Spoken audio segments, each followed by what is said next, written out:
Hello guys, welcome back to my channel. ഓഫ് ചിലപ്പോൾ നിങ്ങൾ കാണുന്ന ഇൻസ്റ്റാഗ്രാമിലായിരിക്കും, ഫേസ്ബുക്കിലായിരിക്കും, ചിലപ്പോൾ യൂട്യൂബിലായിരിക്കും. ഞാൻ എന്തുകൊണ്ട് കുറേ നാളുകൊണ്ട് വീഡിയോ ചെയ്തില്ല എന്നുള്ള റീസൺ, ആദ്യത്തെ കുറേ നാൾ എൻ്റെ മടി തന്നെയായിരുന്നു. പിന്നെ ഞാൻ വീഡിയോ ചെയ്യാമെന്ന് കരുതി ഇരുന്ന സമയത്ത് എനിക്ക് കുറച്ച് ഹെൽത്ത് ഇഷ്യൂസ് വന്നു. ഇത് ഞാൻ കുറച്ച് നാൾ ഇത് ആരത്തൊന്നും പറഞ്ഞിട്ടില്ല, കാര്യം അത് ശരിയാകും എന്ന് കരുതി ഞാനത് പറയാതിരുന്നു. അപ്പോൾ ഇപ്പോൾ ഏകദേശം 1 ഇയറായി അത് ഞാൻ ആ അസുഖം ക്യാരി ചെയ്യാൻ തുടങ്ങിയിട്ട്. അസിഡിറ്റി റിലേറ്റഡ് ആയിട്ട് പ്രശ്നമാണ്. അപ്പോൾ നിങ്ങളായിരുന്നു നോർമലി എല്ലാവർക്കും ഉള്ളതാണല്ലോ അസിഡിറ്റി. അങ്ങനെയല്ല, ഈ അസിഡിറ്റി എന്ന് പറയുന്നത് ഇതിൻ്റെ ഒരു മൂർച്ഛന്യാവസ്ഥയുണ്ട്. ആ അവസ്ഥയിൽ നിൽക്കുകയാണ് ഞാൻ. എന്ന് വെച്ചാൽ എനിക്ക് GERD എന്ന് പറയുന്നൊരു പ്രശ്നമുണ്ട്. GERD എന്ന് പറയുന്ന പ്രശ്നം എന്താണെന്ന് വെച്ചാൽ നമ്മൾ കഴിക്കുന്ന ആഹാരം റിട്ടേൺ വരും. ഏതാഹാരം കഴിച്ചാലും അത് റിട്ടേൺ വരും. അപ്പോൾ അത് നമുക്ക് ചില സമയത്ത് ശ്വാസം മുട്ട് പോലെയും അങ്ങനെയൊക്കെയുള്ള പ്രശ്നവും അതിനെക്കുറിച്ച് ഡീറ്റെയിൽ ആയിട്ട് ഞാൻ വേറൊരു വീഡിയോ പറയാം. എന്തായാലും അതിനെ പറ്റിയ ഒരു അവയർനെസ് വീഡിയോ അത് അറിയേണ്ട ആൾക്കാരുണ്ട് ഒരുപാട് നമ്മുടെ നാട്ടിൽ. കാര്യം നമ്മളെ ഫുഡിൽ കൺട്രോൾ ചെയ്യേണ്ട കാര്യങ്ങൾ, ഇപ്പോഴത്തെ ഒരു ലൈഫ് സ്റ്റൈൽ വെച്ച് നമ്മൾ ഒന്നെങ്കിൽ എന്താ പറയുക, അമൃതമായാലും അമൃതം വിഷം എന്ന് പറയുന്ന പോലെ അത് എല്ലാം നമ്മൾ ഫുഡ് കൺട്രോൾ ചെയ്യണം. അപ്പോൾ അതൊരു സൈഡിൽ നിന്ന് അങ്ങനെ ഒരു പ്രശ്നമുണ്ട്. പിന്നെ അതല്ലാതെ എനിക്ക് ഒരു നെർവ് സംബന്ധമായ പ്രശ്നമുണ്ട്. അത് ഞാൻ തിരിച്ചറിയാൻ കഴിഞ്ഞത് ഏകദേശം ഇപ്പോൾ ഒരു 3-4 മാസമായപ്പോഴാണ് ഞാനത് തിരിച്ചറിഞ്ഞത്. അതിന് മുമ്പ് എനിക്ക് അറിയത്തില്ലായിരുന്നു ഈ പ്രശ്നം എന്തോ കൊണ്ടാണ്. നെർവ് മീൻസ് എനിക്ക് കുറച്ച് എൻ്റെ മുഖത്തിൻ്റെ ഭാഗത്തായിട്ട് എനിക്ക് കുറച്ച് ഒരു ന്യൂമിനസ്, ഒരു മരവിപ്പ് പോലെ ഉണ്ട്. അത് ഇപ്പോഴാണ് മനസ്സിലാക്കിയത്. അപ്പോൾ ഈ കാരണങ്ങൾ കൊണ്ട് ഞാൻ കുറേ നാളായിട്ട് മടിപ്പാണ്, വീഡിയോ ചെയ്യുന്നില്ല.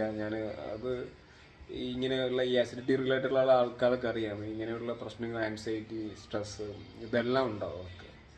അപ്പോൾ അതുകൊണ്ടൊക്കെ ഞാൻ എൻ്റെ വീഡിയോകളൊന്നും ചെയ്യാതെ ഇങ്ങനെ ബാക്ക് വലിഞ്ഞ് ഉണ്ടായിരുന്ന ജോലി വരെ ഞാൻ കളഞ്ഞു. അത് ഏകദേശം ഒരു ജോലി കളഞ്ഞിട്ട് ഒരു 1 ഇയറായി.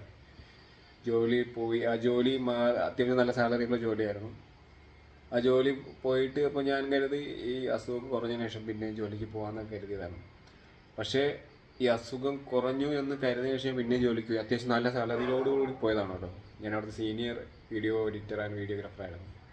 അവിടെ ചെന്നപ്പോഴത്തേക്കും വീണ്ടും ഒരാഴ്ച വീണ്ടും ഈ പഴയ കണക്ക്. കാര്യം നമ്മൾ ഫോളോ ചെയ്യുന്ന ഒരു ഫുഡ് ഹാബിറ്റ് ഉണ്ട്, അത് അതിൽ നിന്ന് മാറി വന്നപ്പോൾ പിന്നെയും വീണ്ടും പഴയതുപോലെയൊക്കെ തുടങ്ങിയപ്പോൾ ആ ജോലി ഞാൻ നിർത്തേണ്ടി വന്നു. അപ്പോൾ ഞാൻ കരുതി ഇനി ഈ അസുഖം ഒന്നെങ്കിൽ ഞാൻ ക്യാരി ചെയ്യണം, അല്ലെങ്കിൽ ഇത് കുറയുന്നവരെ ഞാൻ തൽക്കാലം വേറൊരു ജോബ്, ഇപ്പോൾ അത് വേറെ ജോബ് ഞാൻ ചെയ്തുകൊണ്ടിരിക്കുന്നുണ്ട് സൈഡിലായിട്ട്.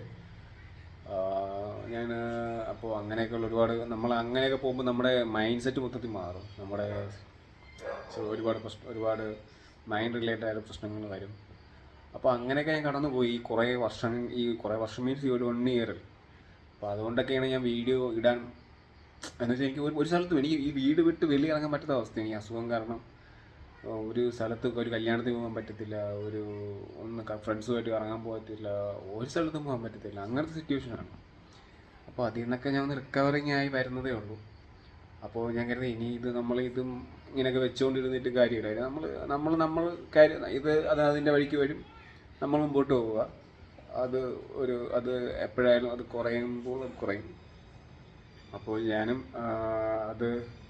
ഇപ്പോൾ അതിൻ്റെ മെഡിസിനും കാര്യങ്ങളൊക്കെ കഴിച്ചുകൊണ്ടിരിക്കുകയാണ്. അപ്പോൾ കുറേ പേർക്ക് നമ്മളെ പരിഹസിക്കുന്ന കുറേ ആൾക്കാരുണ്ട് കേട്ടോ. ഈ അസുഖം കാരണം നമ്മൾ പലയിടങ്ങളിലും ഒഴിഞ്ഞു മാറിയിരിക്കും. ഈ ഒഴിഞ്ഞു മാറുന്നത് ഈ പ്രശ്നങ്ങളെ കൊണ്ടാണ് നമ്മൾ മാറിയിരിക്കുന്നത്. പക്ഷേ ആരൊക്കെ നമ്മൾ പറയും നമ്മൾ ഒന്നും ചെയ്യുന്നില്ല എന്നൊക്കെ പറഞ്ഞ് നമ്മൾ മാറി നിൽക്കുന്നു എന്നൊക്കെ പറഞ്ഞ് നമ്മൾ പരിഹസിക്കുന്നുണ്ട്.